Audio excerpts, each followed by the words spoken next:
So again, hi, I'm Tyler. Thank you for coming. The title of my research that I conducted this summer is The Synthesis of an Artificial Lichen for Biofuel Production, and my mentor was Dr. Chan.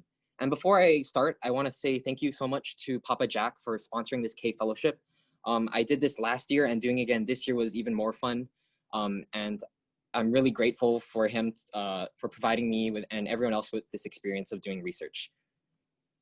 So currently, the world faces the threat of climate change. By the year 2050, the National Oceanic and Atmospheric Administration predicts $106 billion of lost coastal property due to 1.6 feet of sea level rise, $219 billion of damage from natural disasters, a 10% decline in global crop yields, 55% of the population living in areas with 20 days or more of lethal heat, which means that during those 20 days, the temperature is literally too hot to live in, and 140 million people displaced due to uninhabitable living conditions.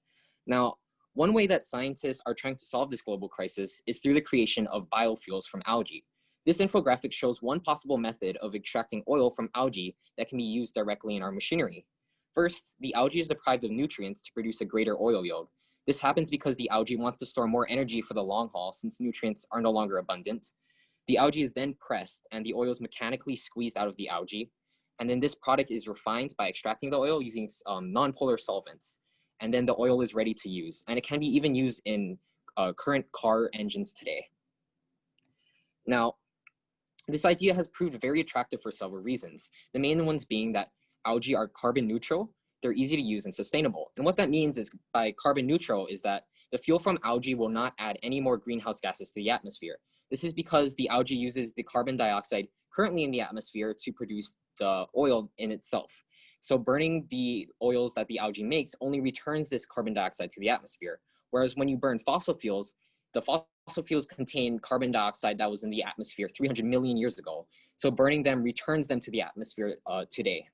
They're also very easy to use. Again, you don't have to modify any of our current machinery to use this oil. And they're also sustainable. Algae doesn't compete with other crops for limited arable lands, and it can also be even grown in wastewater.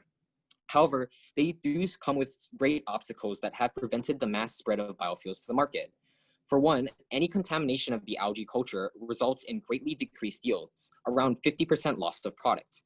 In addition, they are very finicky, and it takes highly specialized, expensive environments to make algae produce profitable yields of oil.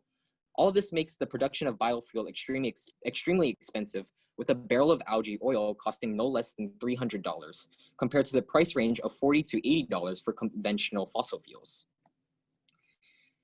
These problems have required technological innovations in order to make algae a competitive source of fuel on the market.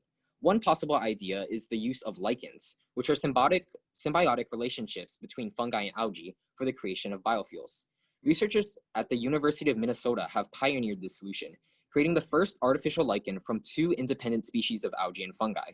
Images B and C on the top row depict their biofilm after 3 days and 7 days of growth, and image A depicts the film created only of fungi. So as you can see, the algae is what causes the film to turn green. Using Chlorella vulgaris and Mucor cicernodolis, two different species of algae and fungi, they observed 99.9% attachment of the algae to the fungus only after a week of growth. And the cells were even seen to be connected on a microscopic level, as seen in the pictures in the bottom row to the right. However, Mucor cicernodolis is a BSL-2 organism, meaning that it has been known to cause disease in humans, which would not make it practical for mass production of biofuel. However, to my knowledge, there has been no follow-up to this research despite its great potential. In order to expand upon the work of the University of Minnesota, my summer project had the central research question of, can a lichen be formed from different algae and fungi species? A lichen would be attractive in the production of biofuel for many reasons. One is that they're symbiotic with algae. So previous research has shown that the combination of algae and yeast, which is very similar to a fungus, that growing them together will result in increased yields of algae and yeast and increased lipid yields as well.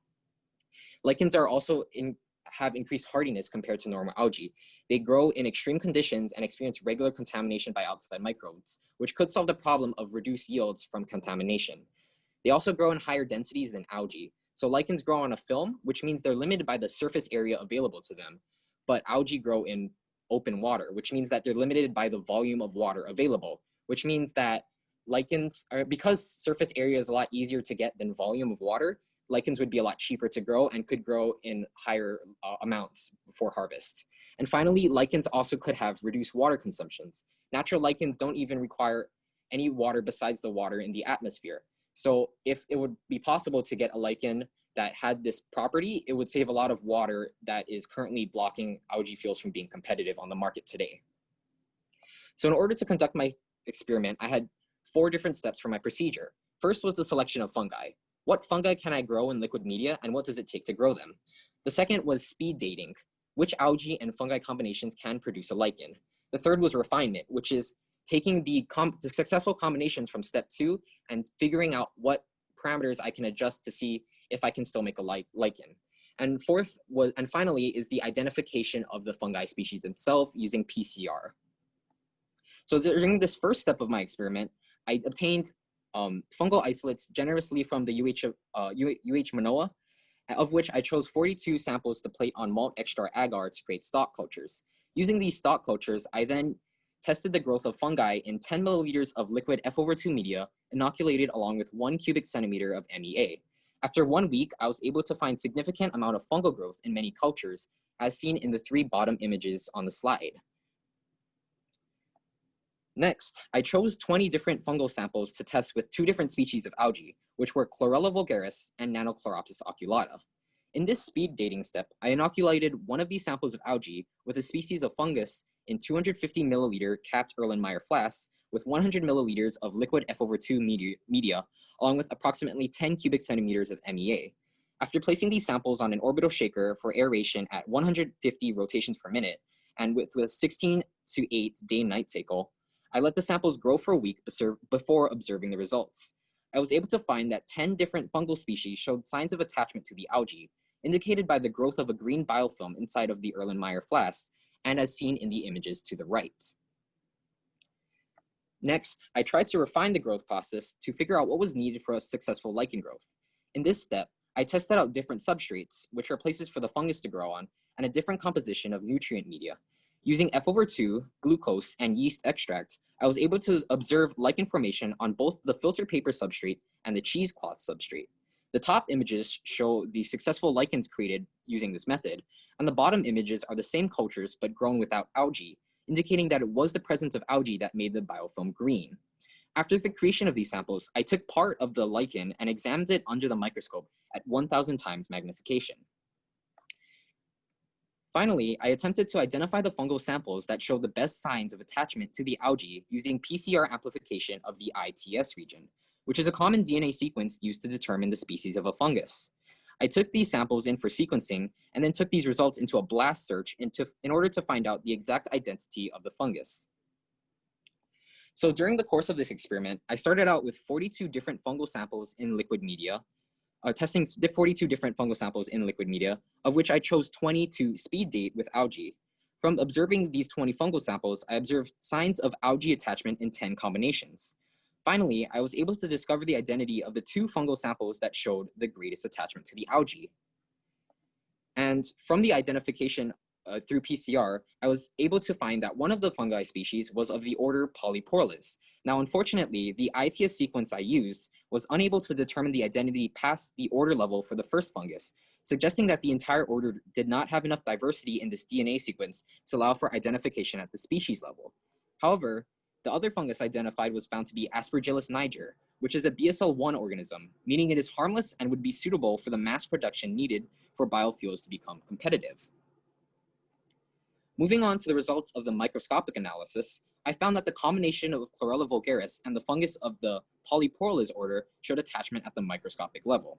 These images are taken at 1,000 times magnification.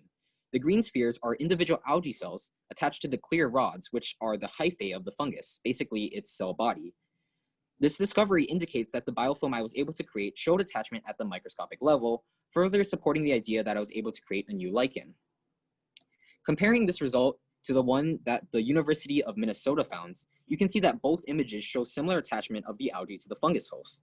Although the exact reason for the attachment is currently not known, the current hypothesis is that surface proteins on the hyphae of the fungi, which are normally used to hold fungal spores, can be compatible enough to surface proteins on algae cells to cause attachment. So based on the results of this experiment, I propose that there are 3 different things that are necessary for lichen to form. The first is a substrate, which is any sort of surface that the fungus can grow on. Examples from this experiment include the filter paper, the cheesecloth, and the malt extract agar. The second requirement is the presence of the necessary nutrients required for both algae and fungi to grow. For this experiment, I used F/2 and MEA, or glucose and yeast extract. I found that attempting to grow the fungi in F/2 without MEA, glucose, or yeast extract yielded little to no growth, but simply adding these nutrients allowed the formation of a lichen. Finally, the last requirement is compatibility between the 2 algae and fungal species. Although the exact reason why 2 species would be compatible is currently unknown, it could be that the surface proteins of the spores of the fungus must be similar enough to the surface proteins on the algae to cause the algae to attach to the hyphae. Now, in order to make this research actually applicable in the real world, I have a long way to go. I was able to accomplish the first step on this path, which was actually creating a lichen from 2 different species of algae and fungi. However, I still need to test the properties of the lichen to determine important aspects, such as lipid contents, growth rate, and water requirements. I would then try to see if I could optimize the combination of algae and fungi to create the best lichen for biofuel production. Next, I would try to create a viable growth system using this lichen, and finally refine it further so that it could be practical and profitable in the current biofuel industry. Now, reflections and advice for anyone considering a K fellowship, I would give these 3 tips. First is to plan ahead and do your research. There were many moments where I could have saved myself a lot of time if I had only done my research beforehand. For example, when I was trying to get the fungus to grow in the liquid F/2 media, I was having no luck because I wasn't adding the necessary ingredients for a fungus to grow. And it was only after I'd spent a great deal of time that I realized I needed to. The second piece of advice is to be interested in your research. It's a lot more fun this way, and you're more likely to be invested in finding good results rather than doing it just to get something done. And the third and most important step, although it's kind of cliche, is to have fun. If you don't have fun doing your research, you're not gonna like coming into the wet lab during the summer, and you'll just have a better time if you have fun doing your research. Before I end this presentation, I want to thank everyone again who made this possible. Papa Jack for sponsoring this K Fellowship for everyone, Dr. Chan for allowing me to use the wet lab over the summer and for providing mentorship for this K Fellowship, Dr. Hom and Mr. Michael Clear for providing extraordinary amounts of guidance on how to actually get this thing to work, and Dr. Anthony Aman, Dr. Nicole Hinson, and Sean Swift for generously providing the fungal samples from UH Manoa, as well as providing the primers I needed to do the identification and for guidance as well. So this is my works cited. These are my references, and thank you so much for coming.